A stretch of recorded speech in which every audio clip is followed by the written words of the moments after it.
আপনাদেরকে দেখাই। বিশাল সাইজের এক পাঙ্গাস। এরপরে এটা হচ্ছে রুই মাছ।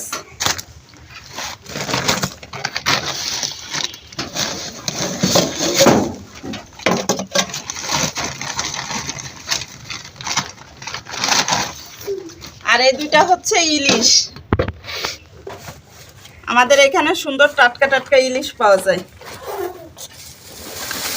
আর এখানে আছে মুরগি, মুরগিটারে সরাই রাখি। এই বৃষ্টির ভিতরে বাইরে মাছ টাছ কিছু কাটার কায়দা নেই, এই জন্য ঘরে বসেই কাটবো। এটা হচ্ছে গুলশা ট্যাংরা, সাথে আবার বাইলেও আছে। এগুলো নদীর ট্যাংরা। আর এই যে বাইন মাছ, বেশ বেজাল দিয়া মাছ এগুলো। কাতল মাছটা বের করো। ও এর ভিতরে কাতলও আছে। এই যে একটা কাতল। আর এর ভিতরে তো মনে হচ্ছে চিংড়ি।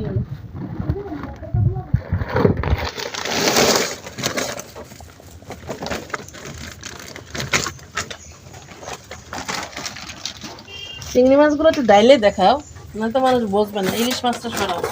দাঁড়াও, কতগুলো চিংড়ি আনছে একসাথে।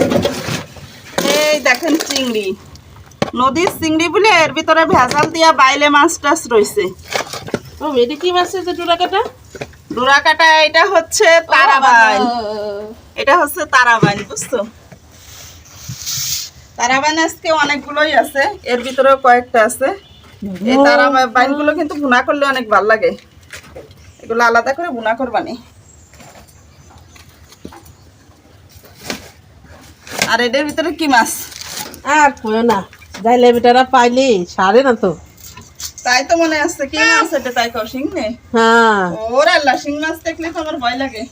আপা ওই তাও একটু একটু না, 3 কেজি শিং। এত শিং একসাথে কেন? আরে জোর করে দিয়ে দিছে, আমি তো চাই নাই আনতে, সে দিয়েই ছাড়বে। কিরাম তাজা তাজা শিং। আমি তো শিং মাছ করতে আমার খুবই ভয় লাগে। বিশাল সাহস নিয়ে ধরে ফেলাইছি আজকে শিং মাছ।